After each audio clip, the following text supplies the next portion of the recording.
Good morning. I'm Gary DeWaal, and this is Bridging the Week for October 10th to 14th, and today is October 17, 2016. Navinder Sarao will soon be headed to the United States to stand trial in connection with criminal charges against him for his alleged role in the May 2010 flash crash after losing his last effort to avoid extradition from his home in the United Kingdom. In addition, non-U.S. and consolidated subsidiaries of U.S. entities might more readily have to register as swap dealers under proposed new cross-border rules by the Commodity Futures Trading Commission, while the Securities and Exchange Commission issued final rules to purportedly strengthen the liquidity risk management of open-end investment funds. It's the beginning of FIA Expo Week in Chicago, where the city's beloved Cubs are playing October postseason baseball, and where I am this week. So I can finish my work early today and maybe get to Wrigley Field in time for a game. Let's get started.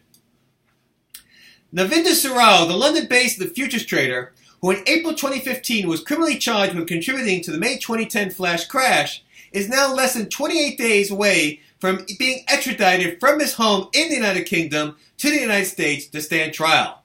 This is the result of a decision last Friday by two justices of UK's High Court denying Mr. Sarao permission to challenge a prior extradition order.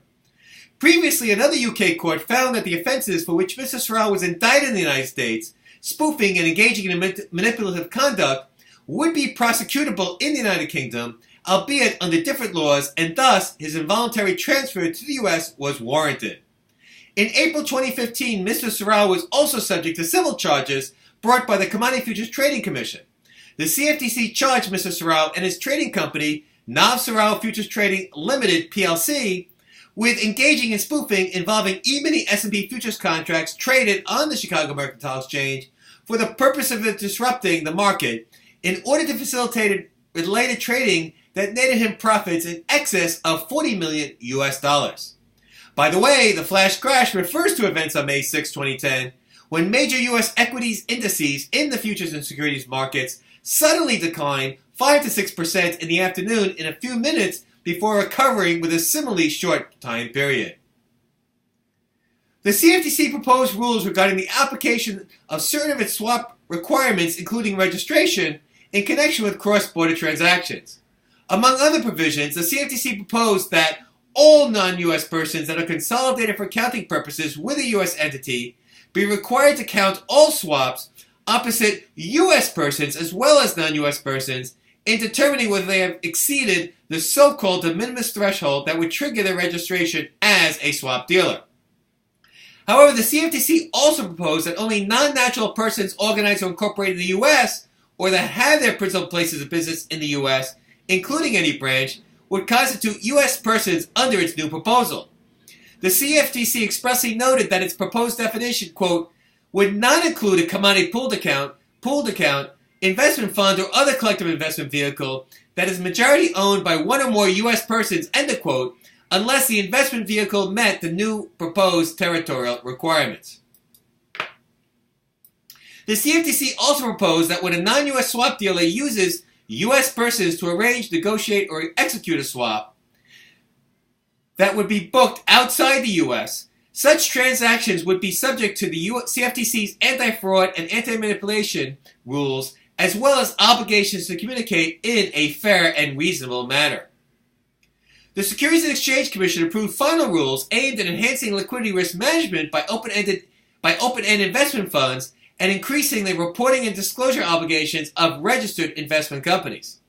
Under the SEC's new rules, impacted funds would be required to assess, manage, and periodically review their liquidity risk based on enumerated factors to minimize the likelihood that they could not meet requests to redeem shares without detrimentally impacting remaining shareholders.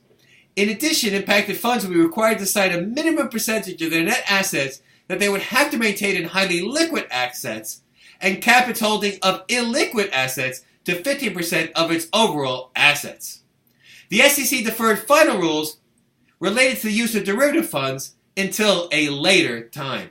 The deferred final rules related to the use of derivatives by funds until a later time. And finally, Artis Capital Management LP, a registered investment advisor, and Michael Hardin, a senior analyst at Artis, settled charges brought by the Securities and Exchange Commission that they failed reasonably to supervise Matthew Teeple, an analyst at Artis, who on at least 2 occasions in 2008 illicitly obtained insider information regarding Foundry Networks Inc., a publicly traded company. The SEC charged that Artis relied on that information in making trading decisions for Artis-managed hedge funds. The SEC noted that unlike an ordinary analyst, Mr. Teeple worked from home, did not use analytic models to base his trading recommendations, and did not provide written reports regarding his views. As a result, the SEC claimed, Mr. Hardin should have been suspicious when Mr. Teeple made recommendations to buy Foundry in July 2008, and 5 days later, Foundry announced it would merge with a third party. According to the SEC, Mr. Hardin also failed to question another recommendation regarding Foundry by Mr. Teeple on October 28, 2008, followed by predicted corporate activity. As a result of trading on the alleged inside information and forwarded by Mr. Teeple, Artis achieved profits and avoided losses of approximately $25.3 million US, claimed the SEC, and achieved other income of approximately $5.1 million US, claimed through management agreements with the funds. To resolve this matter, Artis agreed to pay a total penalty of $9 million US, including almost $5.2 million US in disgorgement, while Mr. Hardin agreed to pay a fine of $130,000 US. Well, that's it for this week's edition of Bridging the Week. As always, there is more information in each article and more articles on the article version of Bridging the Week on the website. Check it out. And I'm Gary DeWaal. Have a great 2 weeks, and until the next edition of Bridging the Week, ciao. Oh, and don't forget, let's go Cubs.